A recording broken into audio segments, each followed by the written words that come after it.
Hello everyone and welcome back for another light tank review. I am looking at the HWK 30, which is a tier 8 premium tank. I really like this tank, and here you see that I'm loading HE first on this tank. There's a reason why, you guys. This gun has a pretty good, decent gun handling, I would say. It has HE shells and it has above 100 penetration on the HE shells. And I'm thinking I'm going to catch out some light tanks or some fast medium tanks that have no armor at first. So that's why I preloaded HE. If I wouldn't run into the building, that would be awesome. So yeah, I'm staying low because I'm lit. There's no RD, so I'm not worried about that. And there you go. There's one of the medium tanks. And of course I missed that one because why not? And I'm lit again. This tank is, I like this tank and it's got a good gun. But the thing about this tank is that it has less camo value than most scouts. So it is pretty big. It goes fast though, and it traverses really fast. It's got no armor and it will definitely get out spotted. Unless you get into a bush and you're not moving, you should be all right. But getting towards that bush, if you're not in the bush, you got to be very, very careful because it does not have the average camo value of most scouts. So here I see, I'm keeping an eye on that bat chat, and that's worrying me, you know, and I think I'm spotted here, but I'm not. And this T-54E1 is trying to cover me as well. This is a good spot for a scout, especially when you're defending, you guys, because you get side shots on heavies. You can spot what's in front of you, which you will see later in this gameplay. All by all, I like this tank. It's pretty swift, but yeah, you got to be very careful. You'll see that later, that when you get hit, you get hit. It's like the elk even is fast, but it's also small, right? So if they shoot at you, they might miss you a lot. This tank, it's huge. It's big. It doesn't have the camo value. So if they see you, they don't really have difficulties hitting you when you're spotted because obviously you're a bigger target, right? So here I'm letting know I'm trying to provide some cover, and I'm hoping that that everyone's shooting what is getting lit here. And I'm hoping that what I shoot and track, that the T-54E1 shoots, right? But the gun, you guys, the gun, you will see. It does some decent damage, like the STI 211. It doesn't have too long of a reload, so it can keep its gun singing pretty good. So I'm still not lit. I'm surprised because that bat chat's here somewhere, right? But why am I not lit? The Centurion's not lighting me. I'm shooting. So I'm kind of surprised here that I'm not lit. But I guess because I'm behind the slope and I'm far away from the heavies, and here it looks like I'm shooting stuff, but I'm not hitting it. So I don't know ghost shells or if there's something else sitting in front of him that are catching the shells. We'll see in the post-battle stats. So yeah, here I track him. I'm hoping... Here the E75's letting me know, like, dude, I'm being shot in my ass. In my butt, I'm sorry, excuse me, in my butt. So I'm like, affirmative, I'll go light. There he is. So people are, see, bam, and I'm hurt. But definitely a good trade because that Centurion will die now. Now I know that bat chat wasn't there. Where did the bat chat go? Where'd he go? Hello? So here I'm like, I don't want to get lit because there's still a lot in the middle. There's still like some things not spotted. Like I believe there's one super Hellcat that is not spotted yet,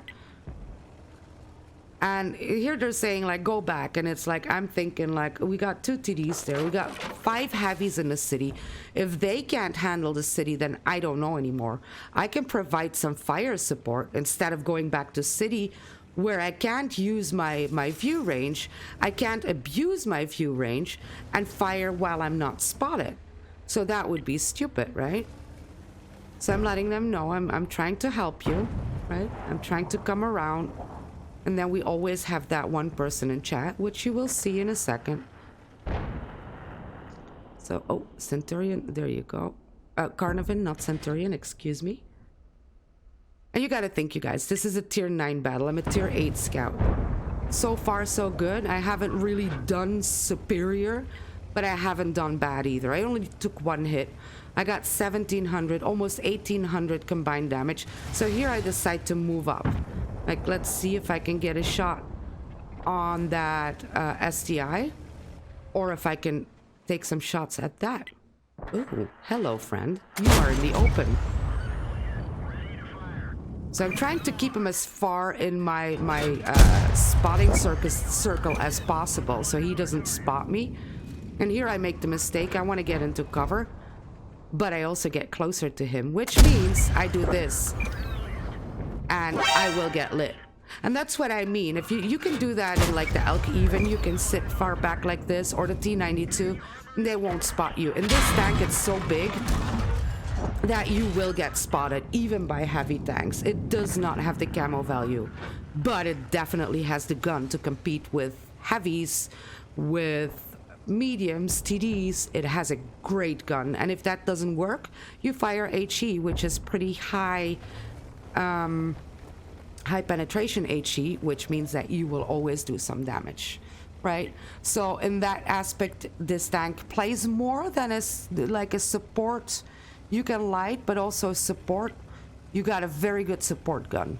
So if you can flank around when they are distracted, that is just how this tank should be played. I think, like I said, I'm just like an average player. I'm not the best player. I'm not a unicum. They might think differently, but this is how it feels to me.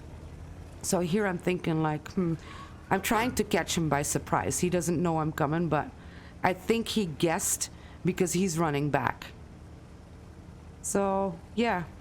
But all by all, you guys, I really enjoy this tank. And I would give this tank as a scout player, a 4 out of 5. And just because it doesn't have the camo value, because you guys know me, I like to be sneaky, but you have to be very careful and you have to really watch like your draw distance and stuff like that in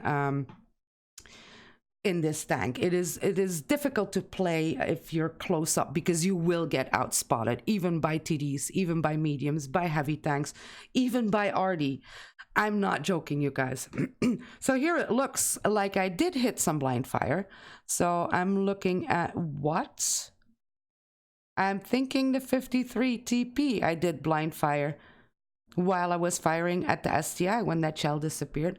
So I did 1100 spotting damage. Not amazing, but 2600 damage. Did I fire heat? Oh yes, I did at heavies, because I'm a tier 8 light tank and I want to penetrate those shots. I want to provide support, right? Then at the team score, we will see I was top in damage, which truly surprised me, you guys. It truly surprised me that I was top in damage since it was a tier 9 battle. I was top in experience. I'll definitely take that. I fired some premium rounds, not super much, but I did fire some premium rounds, and I made not that much money, 24,000, or let's say 25,000 credits, which is pretty low. This tank does not earn as much as, like, let's say the T92 or the Elk even. So credit maker, a little bit less camo. But I'll give it a 4 thumbs up. I really enjoy this tank. If you like a scout with a good gun, this is definitely one of them. It's got good penetration. It's got decent gun handling. Not perfect, but decent gun handling. Definitely a good reload for the punch it packs. So yeah, 4 out of 10. 4 out of 5. I'm so sorry. 4 out of 5 for sure. Loving this tank, and I will definitely keep playing this. Anyway, you guys, if you have this tank, and let me know in the comments down below, what do you like about the tank? What do you not like about the tank? And if you like what you see, make sure to hit that like button. Don't forget to hit that subscribe button, and I will catch you later. Bye.